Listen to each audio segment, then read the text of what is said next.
Hi everyone, and welcome to this channel called Zuzanareacts, where I learn all about India with your help, and I share my European Slovak point of view.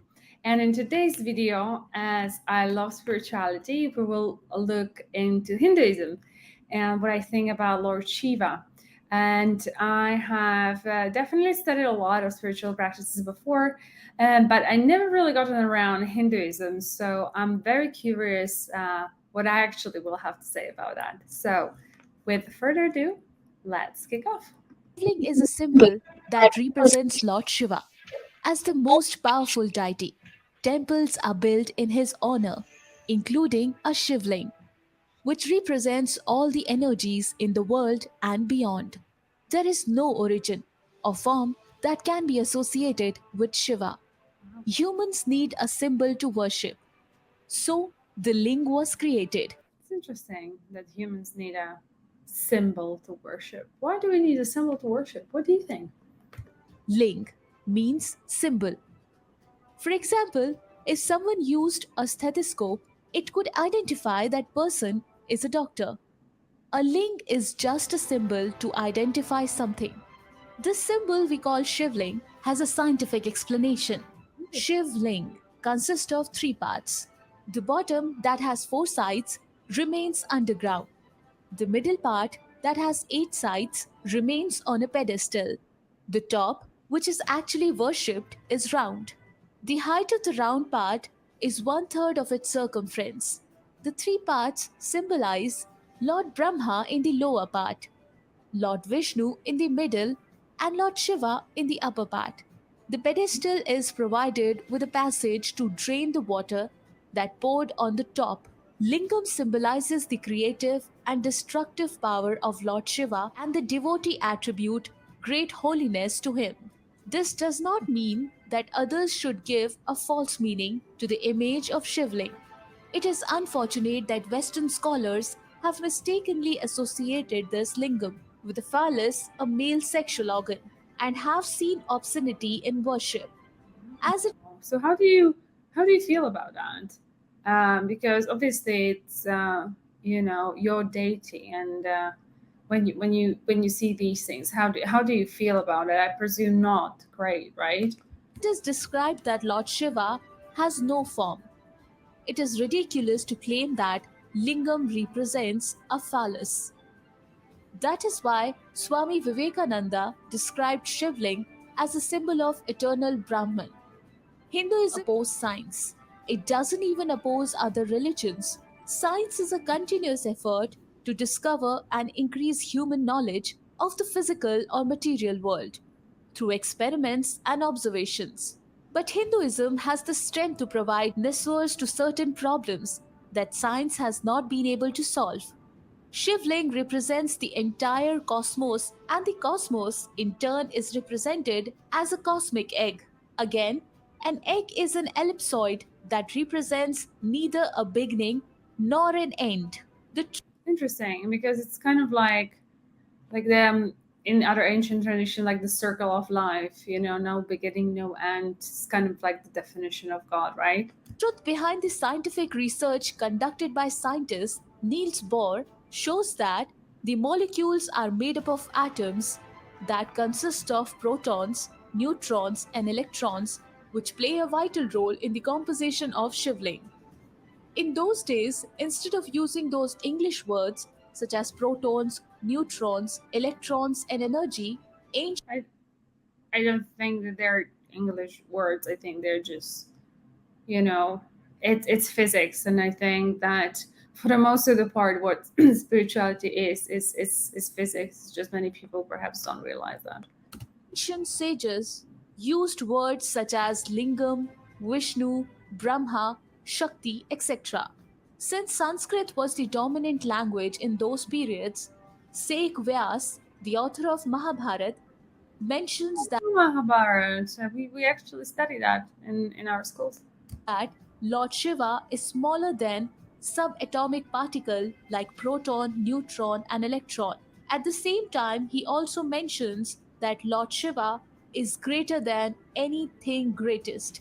Shivling is not just a simple symbol. So basically, she's just describing God as I think we know in so many religions, right? Like greater than anything.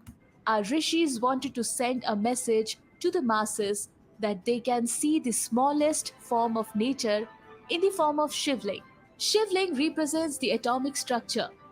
In our atomic structure, there are protons and neutrons, surrounded by electrons that spin rapidly. An examination of the image of shivling in the context of Bohr's model would demonstrate the surprising truth that Brahma created the world. Shivling demonstrates the behavior of protons, electrons, neutrons, and energy.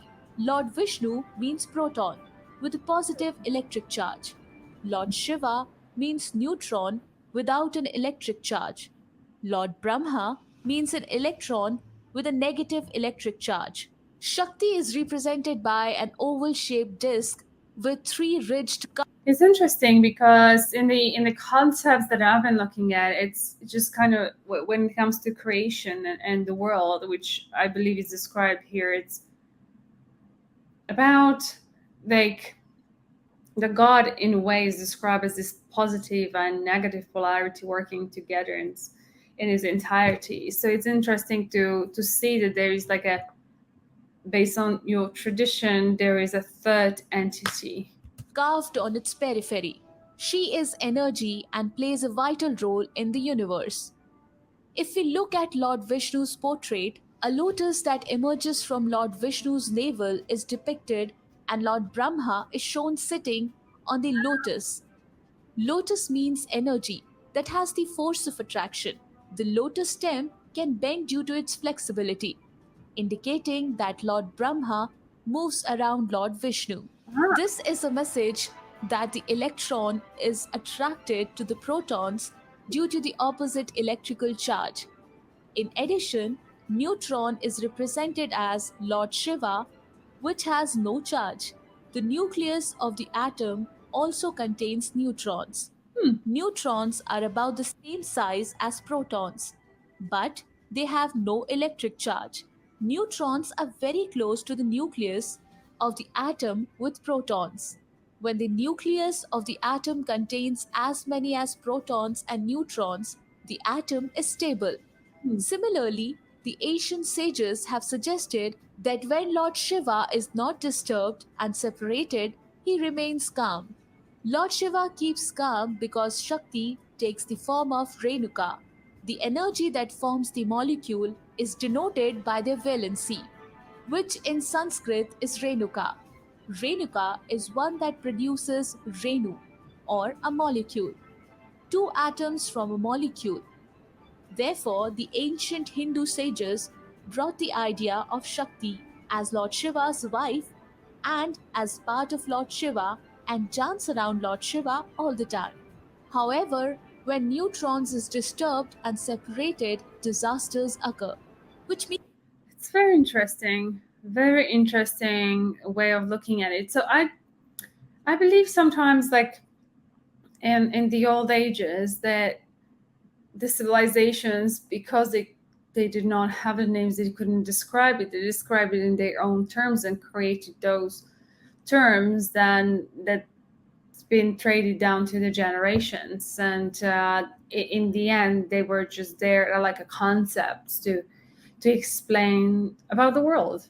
means that Shakti ends up being a terror known as Rudrani or Kali, who performs a destructive dance indicating a natural disaster. Our ancestors did a great job, but as time went by, the true meaning was lost, leaving behind the traditions and literature which we can study.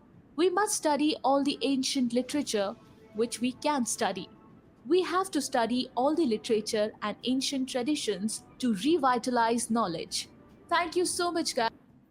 Wow, I mean, this is a very interesting concept. As I mentioned, it's very similar to what I would understand under spirituality, just slightly described differently. And I do believe that she's right. Like, we need to study those traditions and understand it. It's just then all about the correct interpretation, I guess, for us. So, If you have any comments, insights, please pop them in the comments below. And if you like this video, please give a thumbs up and subscribe to this channel. And I hope to see you in the next one. Until then, take care. Bye.